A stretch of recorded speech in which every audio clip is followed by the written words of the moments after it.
Javier Farje is a journalist and also a historian specializing in Latin American affairs. You're joining us from London this hour. Thanks for your time. So Venezuela is saying that this announcement by Trump is a colonialist threat.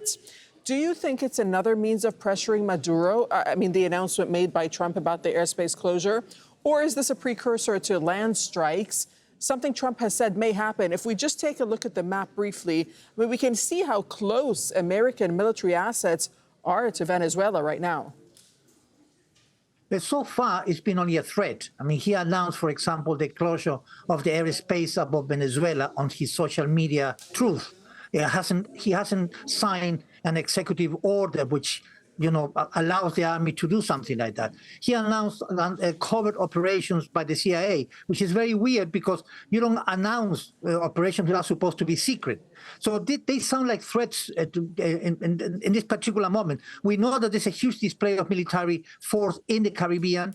Obviously, the issue of the drugs is an excuse. Everybody knows the UN drug report that they're there. All the reports say that most of the drug traffic, 80% of the drug traffic between Latin America and the United States is via the Pacific Ocean, and only 10% by the Caribbean. And even then, Venezuela is not the main source of drug supplies to the United States. So if you say that this drug thing is an excuse, then what do you think is behind all of this? Well, they're talking about this conversation that Maduro and Trump had some days ago. We don't know whether that happened. Neither side have actually denied or confirmed this conversation, so it might have happened.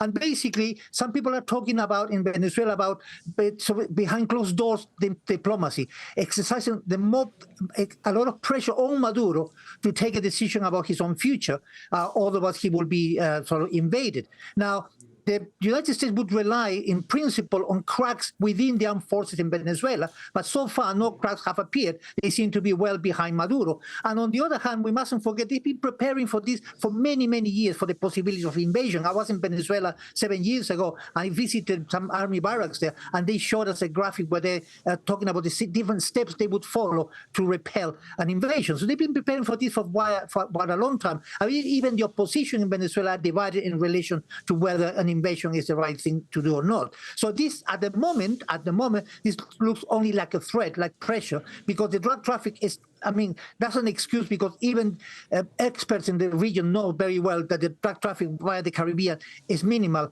and Venezuela is not the main source of drugs to the United States. And Mexico, of course, Venezuela, Ecuador, Peru, and of course, sir, Venezuela is not an isolated country. It has allies, as does every country around the world. So its allies are right. Yeah. Russia, Iran, China.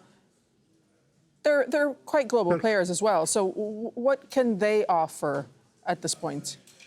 Very little. Very little. First of all, they won't get involved in if there is a military action because of geographical reasons. The distance between those countries and Venezuela are too high, too huge for them to be able to participate. They won't want to get involved directly in a confrontation with the United States. Even if they try to help Venezuela with the supply of weapons and equipment, they wouldn't be able to cross and get to Venezuela because the United States would block all the maritime routes there. So all they can do is protest in the United Nations, probably try to supply with financial support for Venezuela, but there's very little they can actually do in practical terms if the threat of an invasion actually happens. So materialize. So in that respect, yes, they have allies. Yes, they have a lot of influence in sort of in the developing world, but in practical terms, it's very little they can actually do about it. All they can do is protest in the United Nations, for example. So yes, very little what they can do. You said earlier on that that so far there hasn't been any reported cracks in the military. I mean, I know that you've been speaking to people in Venezuela. What are they telling you about Maduro's inner circle? People are far too busy to survive in a very, very difficult economy.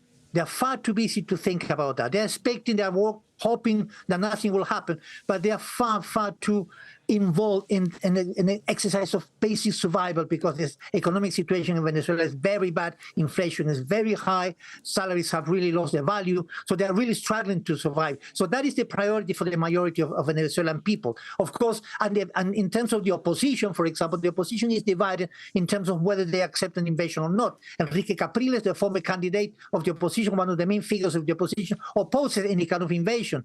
Maria Corina Machado, the prize winner, the Nobel Peace Prize winner, has decided to adopt now a more cautious approach towards this situation, because before she was quite pro-war, but now she's decided to keep calm about it, because after all, she's a Nobel Peace Prize and she doesn't want to alienate the people who gave him that prize. So Venezuelans, they're hoping nothing will happen, but they're far, far too busy. I was talking to a few people, they're far too busy trying to survive in a very, very difficult economy. Okay, thank you. Thank you so much for speaking to us from London.